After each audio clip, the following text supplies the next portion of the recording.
Thank you.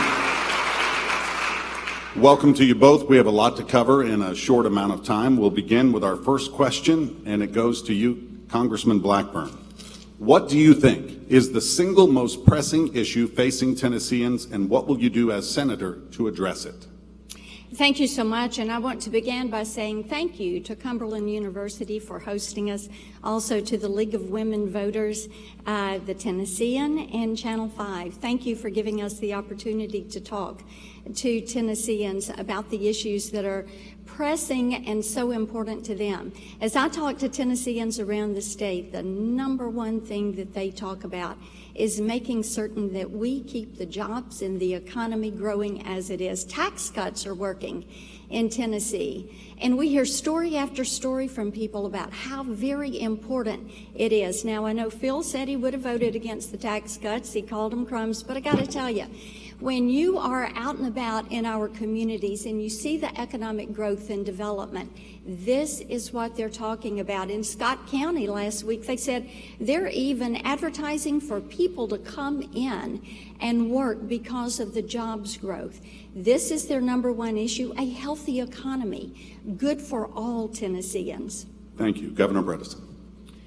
I think the number one issue for Tennesseans today has got to be the overarching issue of how dysfunctional Washington has become.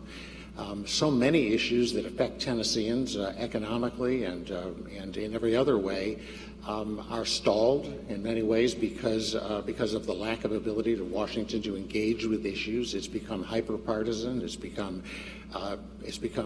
almost impossible to actually get things done and move forward. You know, relative to that, this idea that somehow your party affiliation, whether you're a Democrat or Republican, ought to determine everything about how you think about things and how you approach things is one of the things that's crazily wrong with it. You've heard a lot recently in this campaign about me, about how these crazy ideas about how if I'm elected and go to Washington, that suddenly I'm going to turn my back on a whole lifetime of thinking for myself and being independent and suddenly become some kind of a political lackey. That's not going to happen for a bunch of reasons. One of which is that I think a lot of the problem in Washington is with the leadership we have there now. Whether it be Ryan or Pelosi or McConnell or Schumer, they're not doing the job. We need to get new leadership. And I can tell you right now that if I'm elected, and when I'm elected and go to Washington, I am not going to be voting for Chuck Schumer. All right, and 30-second rebuttal. Absolutely. Well, I do think that we all know that Phil had a choice. He could have run as a Republican or an independent. Probably didn't want to do that. He's running as a Democrat. So he will be with Chuck Schumer if he were to go to Washington. But back to Tennesseans, because they want the focus on them, and this campaign really is about them. The number one issue is, I said, a healthy jobs and economy and healthy communities, and then security, making certain that our border is secure so that our communities are secure. And we know he will vote with Chuck Schumer because his vote is already bought and paid for. His campaign is bought and paid for by Chuck Schumer. Thank you. This is the next question. It's related to tax cuts. Millions of Americans benefited from President Trump's tax cuts, but those cuts also have contributed to massive increases in the federal deficit. How concerned are you about our national debt, and what measures would you support to cut the deficit? And Governor Bredesen, 60 seconds for you, please. Sure. Let me say first of all about the tax cuts, that I think the way that was handled is a perfect example of the dysfunction you have in Washington. The idea of tax reform and tax cuts to go with it was a great idea. But what happened when it got to the Congress was the hard part of it, the reform, got put aside, and the easy part of it and the fun part of it, the tax cuts, is what went forward. Nobody objects to a tax cut for the middle class, but you've got to do both sides of that equation to make it work and not drive the deficit up. This particular tax cut program adds $1.5 trillion to the national debt. and it's crazy. There are ways of addressing that. I've talked in this last recently about the idea of just holding spending constant. Don't try to reduce it. Let the revenues grow into that. That would take about 5.5 or 6 years to get it back to zero. It's something which is possible to do if the Congress has got the willingness and to have a little courage and make it happen. Thank you, Governor. Congressman? Yes. When you talk about debt and deficit, Phil called Barack Obama a transformational leader. It's important to realize he did transform our nation's debt from 10 trillion to 21 trillion. All of that is way too much. In order to get it under control, 3 things we have to do initially. Number 1, a balanced budget amendment, balancing that budget without a tax increase. That is something that I've supported. It is something that we need to do. Number 2, we need to make certain that we have spending reductions. And number 3, we have to continue to grow the economy. We're at 4.1% GDP growth. Jobless claims are at the lowest they have been in nearly 50 years. In Tennessee, our median income is growing faster than any other state in the Southeast, and we are one of the top 5 in the nation. That is good news. Now, also, when it comes to tax cuts and we look at Tennessee, one of the reasons we are attracting jobs and people here, we do not have a state income tax. I led that fight when I was in the state Senate. People around this state joined with me. We defeated that state income tax. That is good for Tennesseans, and it is going to continue to pay for a dividend. Phil said he would have voted against the tax cuts. Chuck Schumer has bought and paid for his campaign. He would vote to take those tax cuts away when he goes to Washington. Thank you. Governor, 60-second rebuttal. This issue of balancing the budget, I certainly give the congressman credit for organizing protests around the Capitol when income tax came up, but I'm the one who had to settle down and over the course of 8 years make a whole bunch of difficult decisions to get us through very difficult years. My time as governor embraced the entire Great Recession. We had some very tough budgets in there, had to make some very tough calls and choices. The very first year I was there, we had to cut expenses 9% across the board, except for K through 12. What it takes to keep these things under control is not just talking about it and talking a good game and protesting against somebody, proposing a tax, but the willingness to do the hard work and make the hard choices that I have done in the business world and as mayor and as governor to actually run the government in a way that you don't need these taxes. Thank you, Governor. All right, we want to turn now to health care. Recent polls suggest that just more than half of all Americans now support the Affordable Care Act, the highest percentage since the law took effect in 2010. What role should the federal government play in health care, and how will you ensure all Tennesseans have access to affordable health care? Congressman. Thank you, Rory. And I think that's exactly the right question to ask. How do you make certain that all Tennesseans have access to affordable health care? Because what we have seen happen in Tennessee because of the Affordable Care Act is that you have had 160,000 Tennesseans that can't afford to buy health insurance, and they had to pay the penalty. Now, here is the kicker. And what is so bad with this is that 100,000 of those families had joint household incomes of $50,000 or less. The Affordable Care Act does not work. Now, I know that in Phil's book, Fresh Medicine, he supports a single-payer, government-run health care system.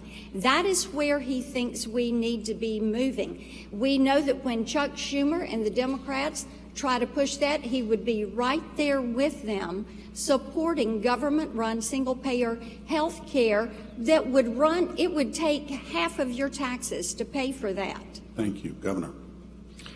When the Affordable Care Act was first proposed, I was not for it. I criticized it, and the President Obama got very mad at me over that.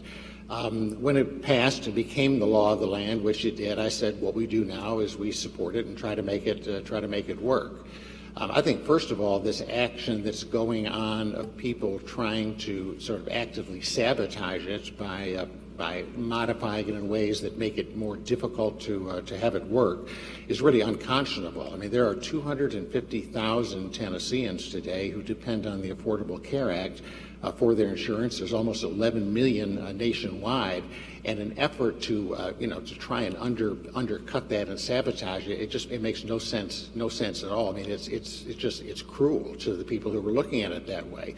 And the congressman brags about how she opposed the Affordable Care Act and has voted against it umpteen times. I think it's 60 or 64 times that she talks about. But there's something wrong, and kind of what's wrong with Congress in a microcosm is you're sitting up there, and for the last 16 years, you've had a wonderful health care system fully paid by the federal government, which costs you nothing or very little. And at the meantime, you're voting to take health care away from 250,000 Tennesseans with no idea about how to replace it with something else. And for what are really purely political and partisan reasons. It makes no sense. It's nonsense. The last question we gave a 60-second rebuttal. We'll give you 60 seconds also, Congressman, on this one. Wonderful. Thank you. I appreciate that. I think it's important to note that the Affordable Care Act has driven up the cost of health insurance in Tennessee 176%. We have Tennesseans in 16 counties that cannot even buy something that is ACA compliant.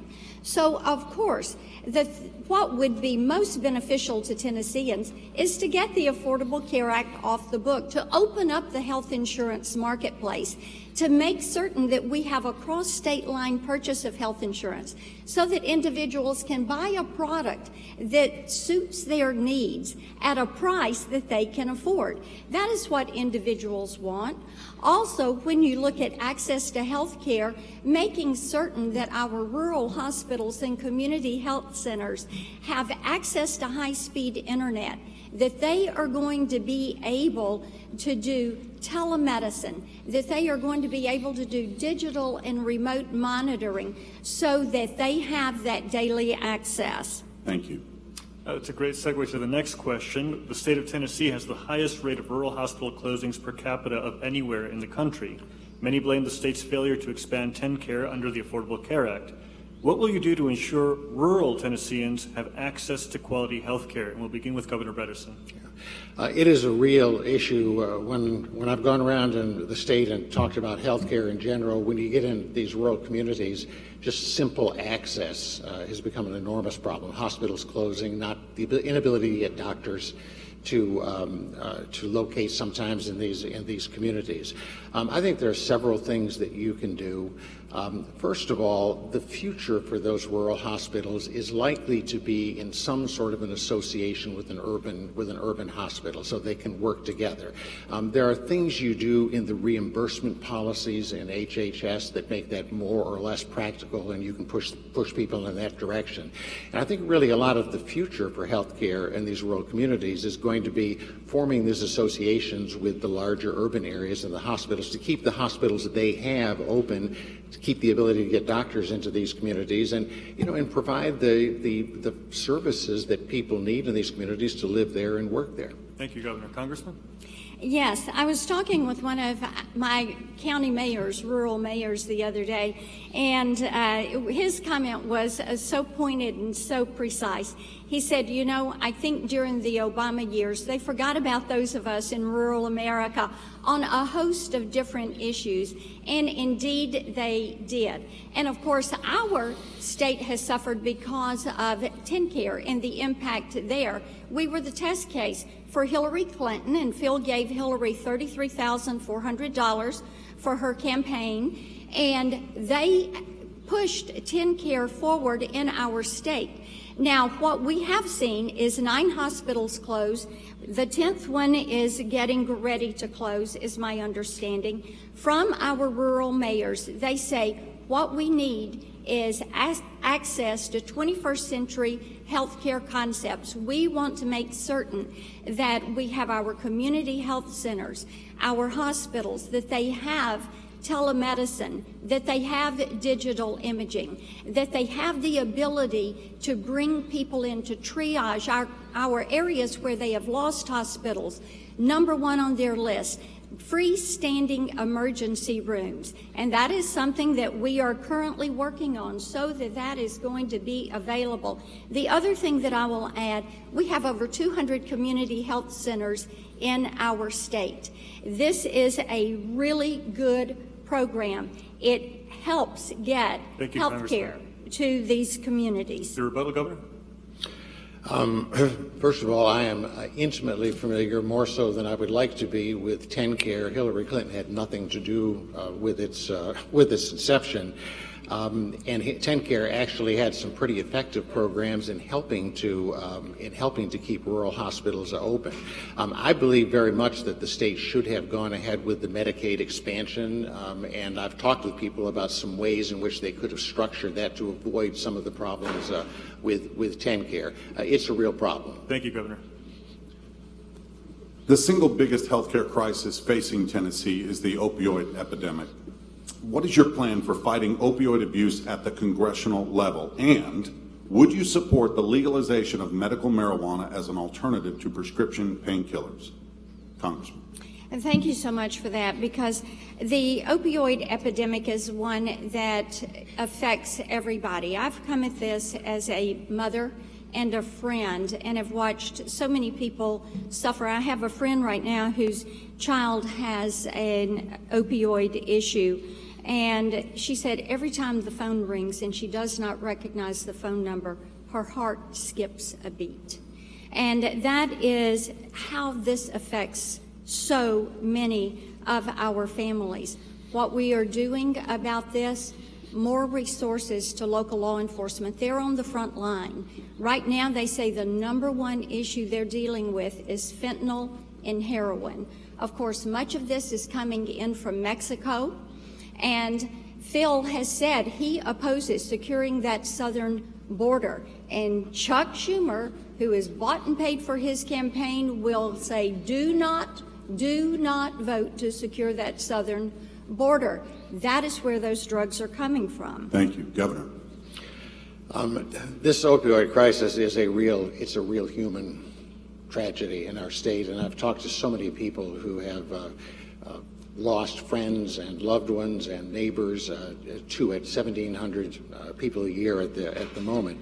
It's going to be an issue in this campaign because my opponent has been one of the significant enablers of this problem that we have had. When she went to Congress 16 years ago, she started to get very friendly with the big pharmaceutical companies. They asked her, and she passed this stealth bill that basically took much of the enforcement ability that DEA had to deal with these issues, the law enforcement ability, away. You don't have to believe me that this was a problem. 60 Minutes did a whole section on it, specifically calling out the congressman for what she did in this regard. And when you were called out, he said, well, if there's some unintended consequences, we'll fix it. As a year has gone by, no fix has been in place. I can tell you one of the first things I'm going to do when I get there is to file a bill to undo what the congressman did 2.5, 3 years ago here, to give law enforcement the ability to begin fighting this. They are the front lines on some of these illegal drugs, and certainly on some of the many illegal ways in which these opioids are made available to people. It's just way too important an issue to defang law enforcement and its ability to deal with it. Congressman, 30 seconds. Yes, what he just said is false. The bill was voted on and passed unanimously in both the House and the Senate. It was a 3-year bipartisan process. Indeed, every bill dealing with opioids that is passed in the House and Senate has been a bipartisan piece of legislation. What we do know is that prescribing limits work. We know that law enforcement needs more tools. We need to make certain that there is money for education. So many times I hear from people, if I had only known. Thank you. Let's talk trade for a moment. Both of you, to varying degrees, have said you oppose President Trump's tariffs that have hit Tennessee farmers and auto workers hard. What specific programs to help Tennessee workers would you support if this trade war with China continues to escalate? Governor Bredesen. Okay. This is an important issue, and I think that the best thing to do is to convince the president to sort of back off of this strategy. It is the tariffs we have right now are hurting Tennessee badly. They are a job-killing tax on Tennessee businesses. Walmart is about to put its prices up on a whole range of its products, it's announced, because of the tariffs. That's going to hurt people in Tennessee as well.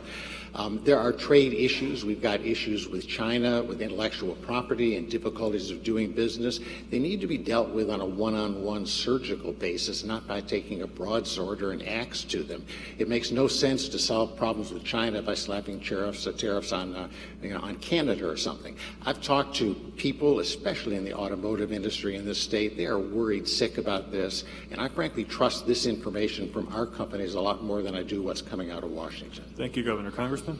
Yes, thank you. When I talk with our farmers and our producers and our manufacturers, they're all very concerned about this, and rightly so, and all of us are. I am for freedom, free people, and free markets, and I am not a fan of tariffs and never have been. But China has had a trade war on us for decades. And if we're in a trade war, for goodness sakes, let's make sure we win this.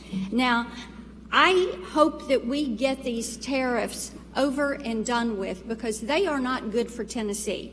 When you talk with soybean farmers, cotton farmers, when you talk with those that are producing pork, they will express their anxiety. One of the things that we've been able to do is to advocate for them and to continue to push so that we move to trade agreements. They want new markets. They want to see the European markets opened up. They are pleased that there is an agreement with Mexico. They want to get this agreement finished with Canada. And they want to know that we are going to be expanding their markets and that they're not going to be shortchanged in these. But we also know that it is Barack Obama and the trade policies of the last few years, or Bill Clinton. Phil called him a world changer, and with NAFTA, he changed the world of a lot of Tennesseans. Thank you, Congressman. Because their jobs went to Mexico. Governor, you have a rebuttal? These trade policies today are really hurting Tennessee. I just want to emphasize farmers are feeling it, the bourbon industry is feeling it, the automotive industry, which we have spent 30 or 35 years, starting with Lamar Alexander, building up, and we've all invested in over the years, is scared to death of these things. We're an enormously economically powerful nation. We need to use that economic power, but we need to be using it to open up markets to our companies, not closing them off. Thank you.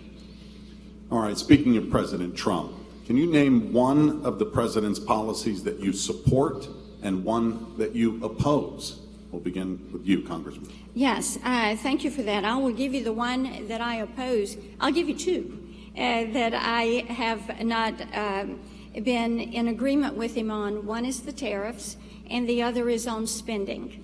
Our debt and our deficit, our annual deficit, is too high for me. And I have voted against the spending measures because of that. I agree with him on so much of what he has done with foreign policy, getting ISIS on the run in Syria, fully funding our military. And I tell you, with Fort Campbell, the men and women there that are in uniform, and having lived through President Obama's administration with not enough money to get them the readiness and the skills and the deployment equipment that they needed, and watching that, those men and women in uniform need those needs to be met. Our veterans need those needs to be met. Thank you, Governor. Certainly there are things that he's done that I support. I think that the way he's handling North Korea, for example, is different than our previous presidents, but we've had three presidents of both parties fail miserably at trying to solve that problem. I'm certainly willing to give him some elbow room in my mind to try something different in doing that. I think his inclinations to really work at trying to find ways to cut back regulations, I probably wouldn't agree all the time with exactly how that works, but the underlying impulse to cut back on those, I think, is really important. I certainly saw as governor in dealing with Washington, we're getting more and more like the EU every year, where everything is very bureaucratic and paperwork based, and we need to move away from that, and I think that'll help restore some vigor to our economy and more vigor to it. In terms of opposing, obviously we've spoken of tariffs, and I certainly think he's wrong. He's wrong there. I'm also really concerned about this, working to drive wedges between us and some of our best and longest-term friends, some of the Western European countries, France and Germany, and Canada and the like, and at the same time cozying up to Russia, which is certainly not our friend. I wish he would flip those around and cozy up to some of our long-term friends and allies, and start being an awful lot tougher on that particular country, which is an enemy of the United States. Congressman, 30 seconds. Yes. I would just say this. Phil gave Hillary Clinton $33,400, and she presided over the worst foreign policy that we have ever seen in this nation. Another thing that I agree with President Trump on is draining the swamp and cleaning out Washington, sending power and responsibility back to the people, cutting taxes so that people have more money in their pockets. And one of the things that's really nice, the president listens to people. Thank you. On Thursday, we're likely to hear from Supreme Court nominee Brett Kavanaugh, as well as Dr. Christine Blasey Ford, the woman that says he sexually assaulted her when the two were in high school. Given what you know right now, would you vote to confirm Judge Kavanaugh to the High Court? Governor Bredesen.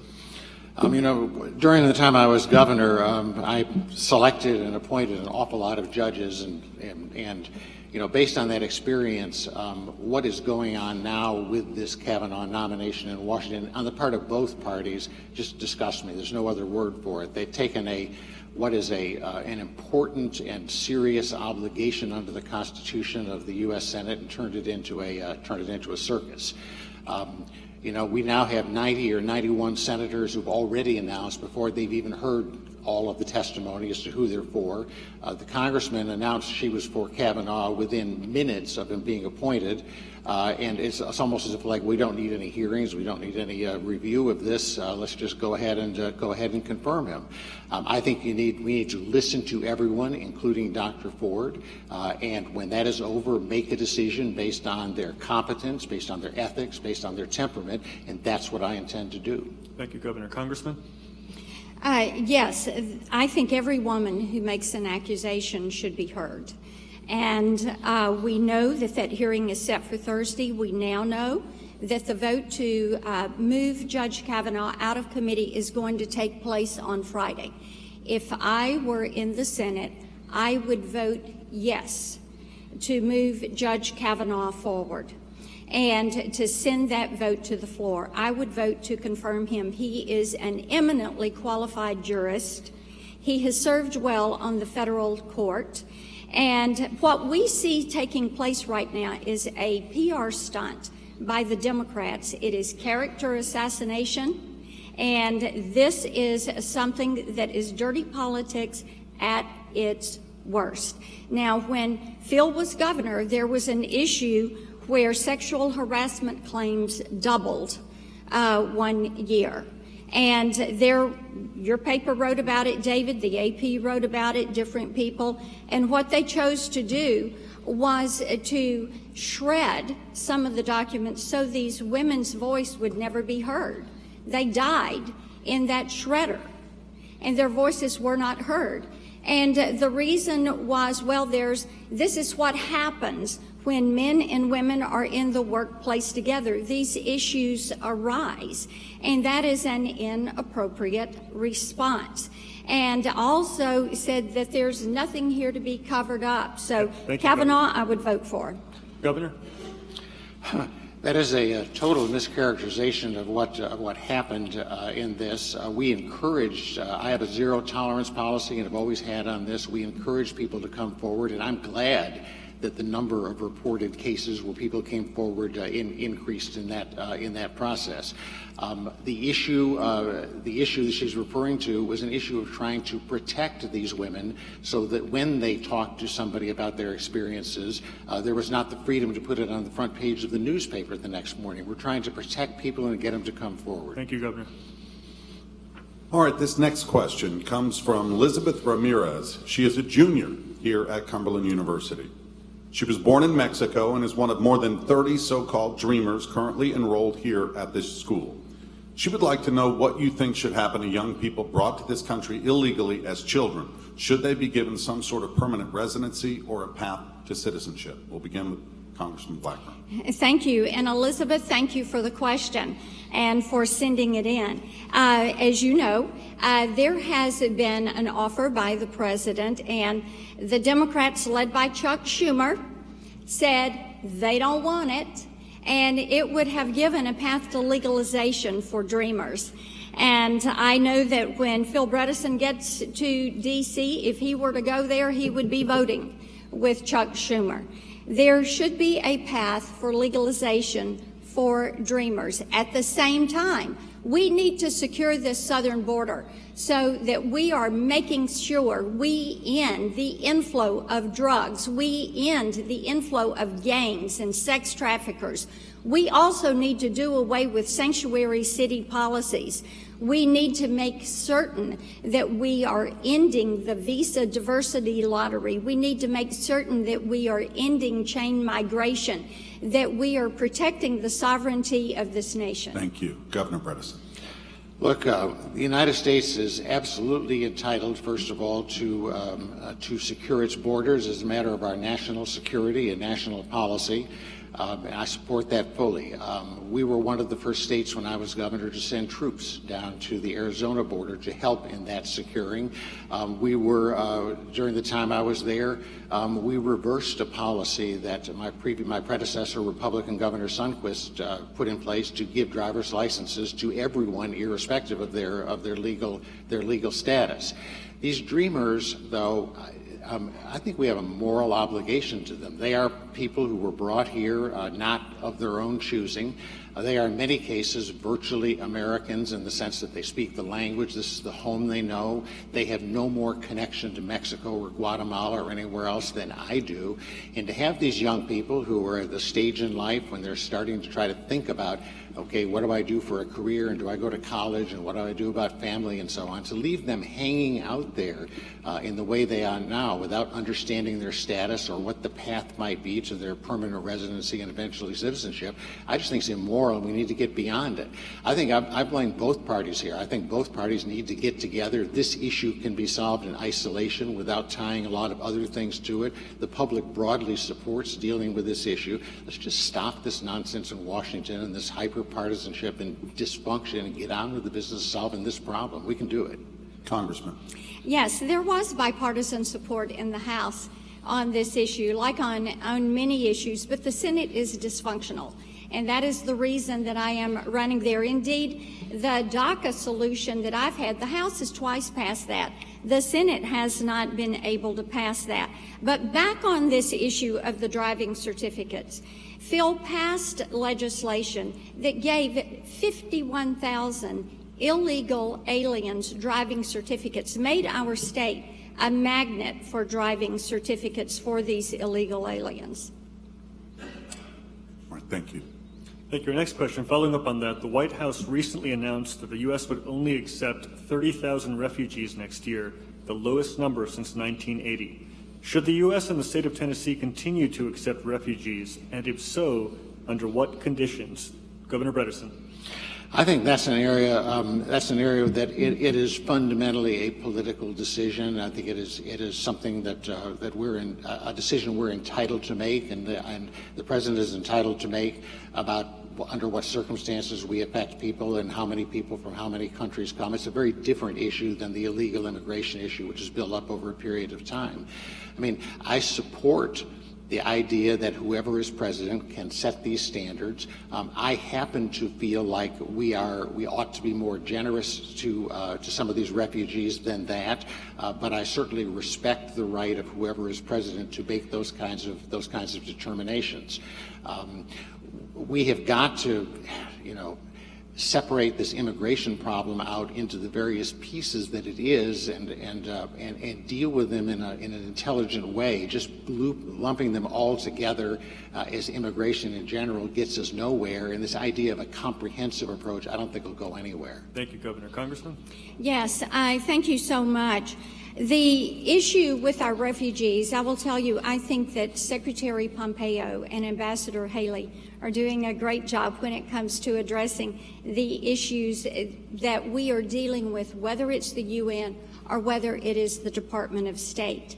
Now, here in Tennessee, we have a close tie with the Kurds. And indeed, the Kurds and those that have come from Kurdistan have a presence in Middle Tennessee. I work closely with them. I actually co-chair, it's a bipartisan co-chair for the Kurdish caucus, and work on the issues that face this community that we have here in Middle Tennessee. When you look at refugees, there is a group of individuals that we need to put at the very top of the list. And this is the men and women who have worked with our U.S. military and with our State Department, serving as interpreters, serving as guides in these regions. Those are the ones that we need to make certain get into the United States and are going to be having our support as they work through coming into our country. They have served us well. They have helped us well. We should be there to help and support them. Thank you, Congressman. Governor? I would just add that, Tennessee has for a long time been a warmly welcoming place for refugees from various parts of the world. It's not just recent; it's gone back a long way. Many of the services that we provide were ones that were in part funded or associated with, in some ways, various kinds of federal programs for them. I just want to underline my commitment to make sure that those programs remain in place so that when we do have refugees who come to the state, we have the appropriate tools to help them. Thank you, Governor. In the aftermath of recent mass shootings, the debate over gun control has taken center stage in our country. What are your views on gun control, and what specific proposals do you support, Congressman? Yes. When we talk about gun control in Tennessee, Tennesseans know that we can protect the Second Amendment and continue to protect our people. And they know that taking away gun rights or putting in place gun control is not going to be something that makes our communities safer. And they fully appreciate and realize that. Now, we also know that the Democrats in D.C. are focused on taking away your Second Amendment rights. That is something that is paramount for them. And a vote for Phil Bredesen is a vote for the Democrats, for Chuck Schumer, who has bought and paid for this campaign. And they're going to give you judges like Sonia Sotomayor, who says that she does not think owning a gun is a fundamental right. Thank you, Governor. First of all, let me just underline that I am and have been a strong supporter of the Second Amendment. I believe it's an important right of Americans. I grew up in a rural community. I started going hunting when I was 10 years old. My Uncle Arch, I got a .22 for my 16th birthday. I've been a gun owner all of my life. I also believe that one of the ways you preserve these rights is to put reasonable rules in place so that they're exercised in a responsible way. I value our First Amendment rights, but you can't yell fire in a crowded theater. And I think there's some sensible things that we can do when it comes to guns, and specifically relating to these school shootings, that make a lot of sense. I mean, first of all, I believe that the background checks are important, and that they should be expanded to include all gun sales at the gun show loophole. And second of all, I think that NICS, that actually does these background checks, needs to be properly funded so they can do the checks and that they can get the information into the database from local law enforcement and other places where it needs to come. And then third of all, I'd like to see some judicial process by which somebody who is clearly not mentally equipped to handle, to own one of these weapons, can be dealt with and can be forbidden to do that. That would have been a significant factor in 2 of the last 3 school shootings, and could have protected those from those as well. Thank you. Congressman. Some of the things that I support is putting the mental health into the NICS system, hardening our schools. And I have supported the School Safety Act. I've supported legislation that would make the red flags on mental health in the NICS system.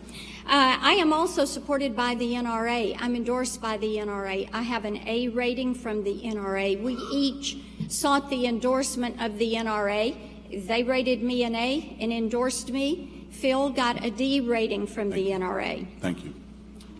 Much has been said about the crumbling infrastructure in our country. This includes road and transit systems, airports, electrical grids, and drinking water.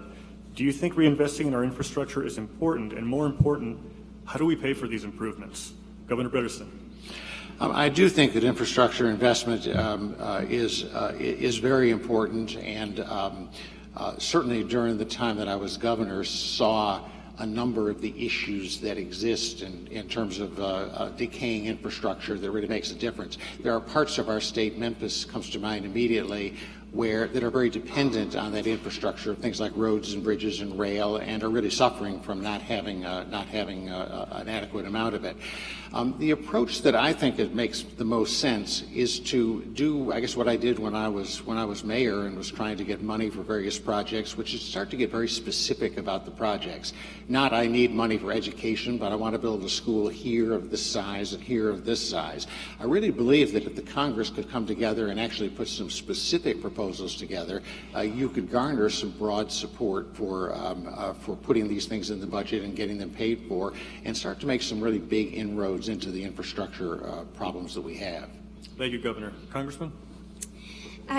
Yes. I can tell you this.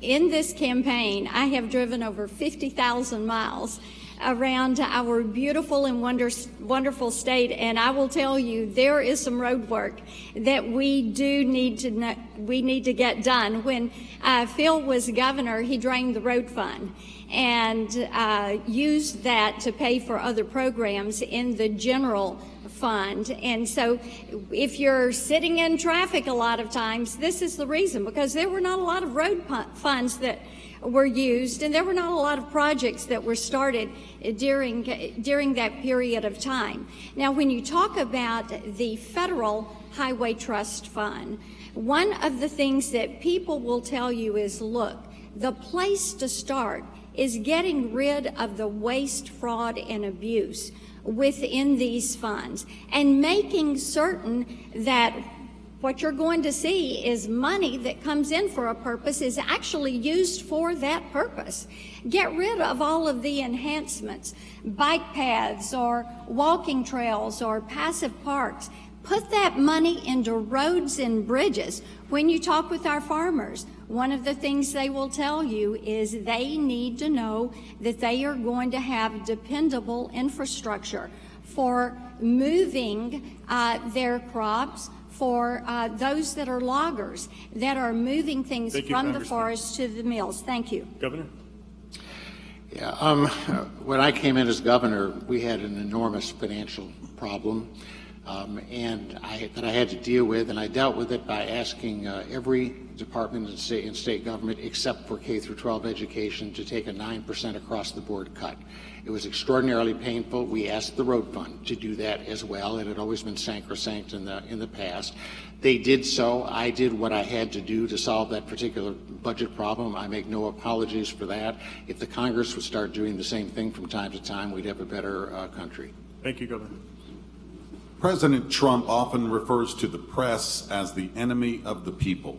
Do you agree with that assessment? And secondly, what role do you think a free press should play in society? Congressman. Thank you for that, Rory. I do not think that the press is the enemy of the people. I will tell you this, I think the First Amendment and a free press is vitally important. One of the things that has captured a lot of attention lately has been what has been happening on social media, and looking at how they are prioritizing, looking at how they are censoring, looking at how they are blocking the ability of individuals when they go into their search engine and do a search, and prioritizing and pushing forward information that is there. Indeed, this last week, you had the CEO of Twitter say to their employees, do not bring your bias to the workplace. Now, in an era when so many people are getting their information online, whether it's through podcasts like you all have started doing, David, then we need to make certain that it is going to be something that is protected. Thank you. Governor. Of course, the free press is not the enemy of the people. I think any of us who are in the political world have our good days with the press and our tough days with the press. I very early came in my political career to the realization that they're not your friends, they're not your enemies, they're just doing a different job than yours. And have learned to live, side by side and worked well with the press over the years. One thing I tried very hard to do as both mayor and governor was to be available, and to be available especially when something was going bad in some way or there was some problem to be dealt with. And I'm proud of that relationship with the press. And when I'm elected, I certainly intend to continue that kind of openness and accessibility. I think we have not yet come to grips with what it means to have a Facebook and a Twitter and Instagram in our world.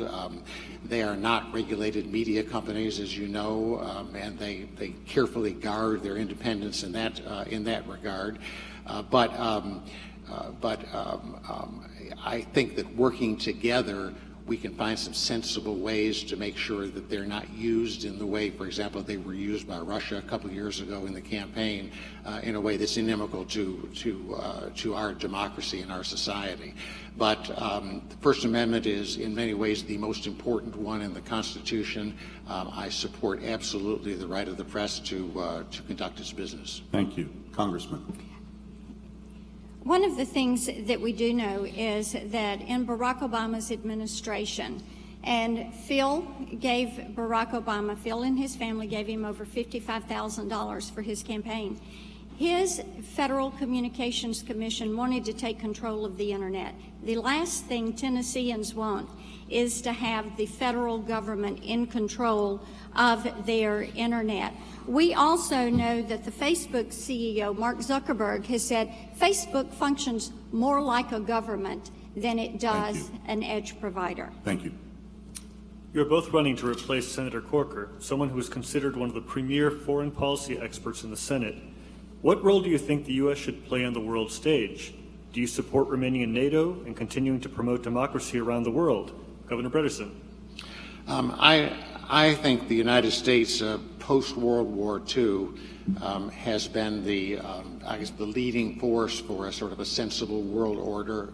I want to see us continue to engage with the world. I'm disturbed about, and I spoke a little bit earlier about the way in which the president seems to be backing away from that long-term commitment, which has worked so well in the past. To do that, I think we have to be willing to treat our friends in the proper way. We need to be willing to work out arrangements. I certainly believe we ought to remain in NATO. And you know, this country has been thrust in this position of leadership in the world after World War II. It is an enormous force for good, and we need to continue to fulfill that role in the world as long as we possibly can. Thank you, Governor. Congressman? I appreciate the role that Senator Corker has played for our state and also for our nation. When you talk about the United States on the world stage, NATO, of course, is an important group. And I was pleased that the President spent the time to go and participate in that meeting and to engage them in how we work together in a more collaborative way to protect our allies. And see, this is something so important. During the Obama years, they didn't know who was our enemy or who was our ally. They were not treated accordingly or in the same way. I think the clock has messed up, if I'm not mistaken. Is that right, Rory? Believe so. Go ahead. Okay, I will go ahead and finish it. There are some significant things when you talk about foreign policy. In Tennessee, everything begins with Fort Campbell and their participation in our National Guard, the intel and the cyber units that are now at the 118th in Middle Tennessee. These are critical missions for our nation. You also have to look at what has happened with the work that Secretary Pompeo and President Trump have done. We have been able to get ISIS on the run in Syria. You have to look at the participation of Russia and Iran with Syria, with China, with North Korea. And by the way, I think they're all the new axis of evil. You also realize that President Trump made it very clear he was not going to draw a red line because in Syria, the Russians ran right over that. Governor? Finish. I would just want to affirm and point out that one of the reasons we've been so effective over the years has been the enormous military strength of the United States, and just reaffirm my commitment to our men and women in uniform. During the time I was governor, I was obviously Commander-in-Chief of the National Guard. We sent troops to the Arizona border, to Iraq, to Afghanistan. I traveled there to meet with them. And I want them to know I'm completely committed to making sure that they have the tools that they need. Thank you, Governor. Final question before our closing statements, candidates, and we're just going to have 30 seconds for each of you to respond for time purposes. Name one policy decision you supported or failed to support that you now regret. Congressman. One policy decision that I supported or failed to support. I probably would have put more energy into across-the-board spending cuts that I propose every single year in Congress, because it's important to cut into that baseline and reduce what the federal government spends. And we want to see that spending level come down. It is immoral for this debt to be passed on to our children and our grandchildren. Thank you. Governor.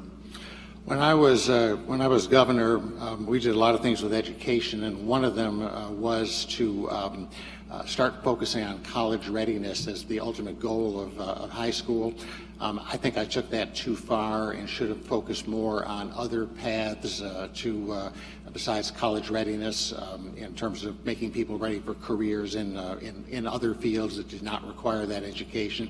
If I had it to do over again, I would certainly I would change that. And now to closing statements. We start with Congressman Blackburn. Thank you. And the clock says 30 seconds. Yeah, 2 minutes, please, on the clock. Okay. Go ahead. Is someone resetting? 2 minutes on the clock. Go ahead. There we go. Thank you. All right. I want to say thank you again for hosting us and having us all here this evening. I think that the viewers have had the opportunity to see some differences, some significant differences between Phil and I. I am running to take your Tennessee values to Washington, D.C. Phil has said he is running to end the dry spell for Democrats in Tennessee. He says he thinks that D.C. listens too much to voters. I think D.C. needs to listen more to voters. That's what draining the swamp is about. When it comes to the debt and deficit, making those cuts, spending less, is what we need to do. Chuck Schumer, who has bought and paid for this campaign, he is Chuck Schumer's #1 recruit. Chuck Schumer spends more. When he comes to Phil and says, vote for this to spend more, he'll be there to do it.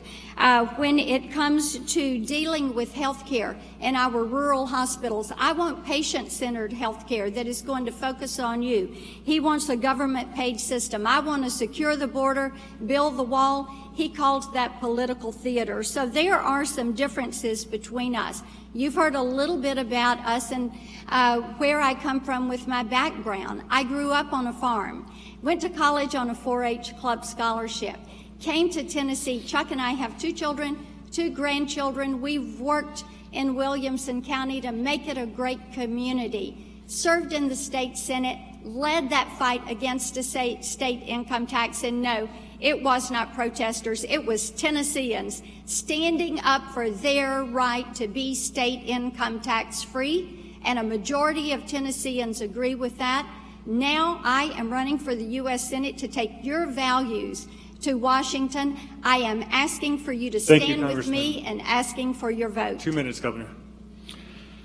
You know, I've come into this, I still have a high school civics view of my country. I think we have a brilliantly designed government. I think our government can be an enormous force for good in our country and protecting its people and its lands. I have to say it pains me and so much about with what has happened over the course of the past decade or two, with everything becoming a partisan issue, with the inability to move things forward and get things done, and it's just become a government of people standing on opposite sides of the room and shouting at each other and not making any progress.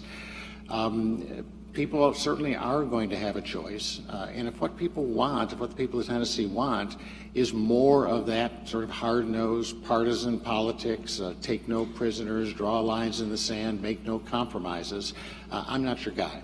And there's another person on the stage here and so on who has been in Washington for the last 16 years and shows it. And is very steeped in that political philosophy, and frankly has gotten very good at it. But if what you want is someone who, brings some experience from the business world, brings some experience from being mayor and governor, and in particular brings an attitude of wanting to start making things happen, of getting things done, of pushing the partisanship down, and trying to find some ways to actually solve problems. That's what I want to do. That's what my whole life has been about. If that's what people want, I would like to represent them in Washington, and I'm applying for the job. Thank you, Governor. We want to thank you both for being here and thank our audience members and Cumberland University. For David Plazas, I'm Rory Johnston. Have a good night, everyone. So long.